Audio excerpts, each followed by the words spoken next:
अस्सलामुअलैकुम दोस्तों, आज मैं आपके लिए लेकर आई हूँ कच्चे आम की एक बड़ी ही चटखारेदार मज़ेदार रेसिपी। अगर इसे गर्मियों की जान कहा जाए तो बिल्कुल गलत नहीं होगा। आज मैं आपको एक ऐसा तरीका बताऊंगी कि आप इसे बना के पूरे 1 साल के लिए स्टोर कर सकते हैं।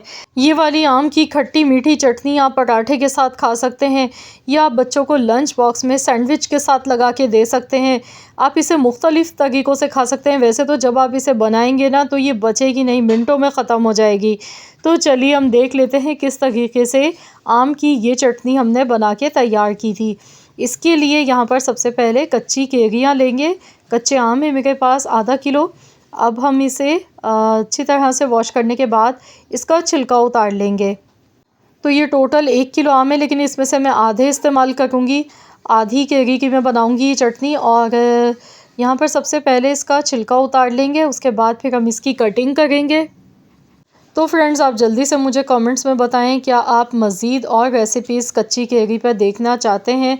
अगर आपको मज़ीद और रेसिपीज़ चाहिए मेरे चैनल पर तो ज़रूर मुझे कमेंट्स करें। इंशाल्लाह ताला मैं इसकी काफ़ी सारी रेसिपीज़ हैं जो आप लोगों के साथ शेयर करूँगी। लेकिन आज की जो ये रेसिपी है ना, ये बहुत ही ज़बरदस्त है, बहुत ही मज़ेदार रेसिपी है।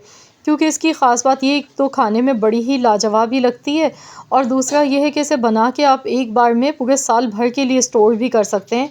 ये बिल्कुल भी ख़राब नहीं होती, आप इसे बग़ैर फ्रिज के रख सकते हैं। तो इस तरह से इसे काट लेंगे, इसकी कटिंग कर लेंगे। तो यहाँ पर देखिए मैंने 3 कच्ची कैरियाँ ली थी जो कि वज़न में आधा किलो थी। अब इसे काटने के बाद एक कढ़ाई में डालेंगे और अब इसमें 1.5 कप चीनी का शामिल करना है।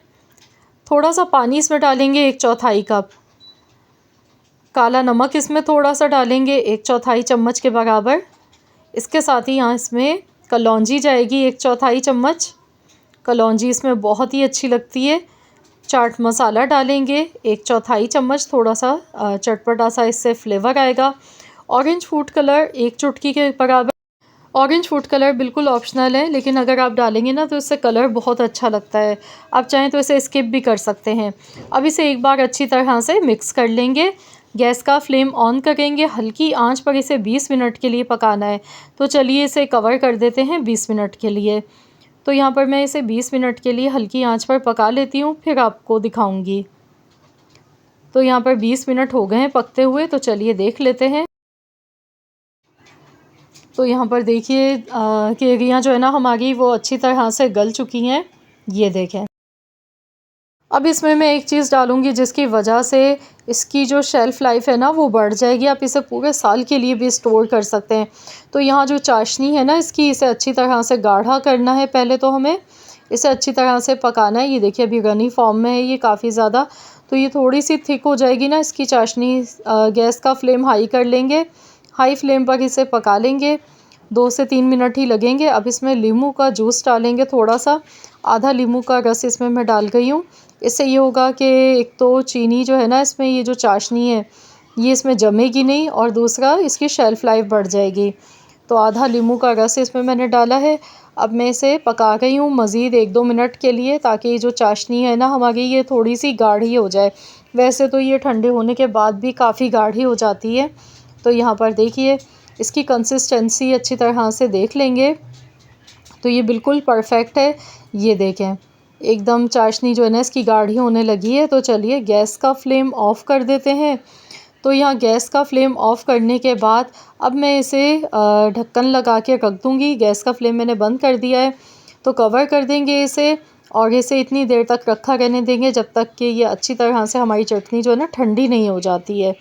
तो यहाँ पर देखिए इसे रखे हुए 1 घंटा हो चुका था। तो चलिए अब मैं आपको दिखा गई हूँ। ये देखें ठंडी होने के बाद ये देखें कितनी गाढ़ी सी हो गई है, और देखिए कितनी ज़बरदस्त ये लग रही है। चाशनी को इसने अपने अंदर एब्ज़ॉर्व कर लिया है।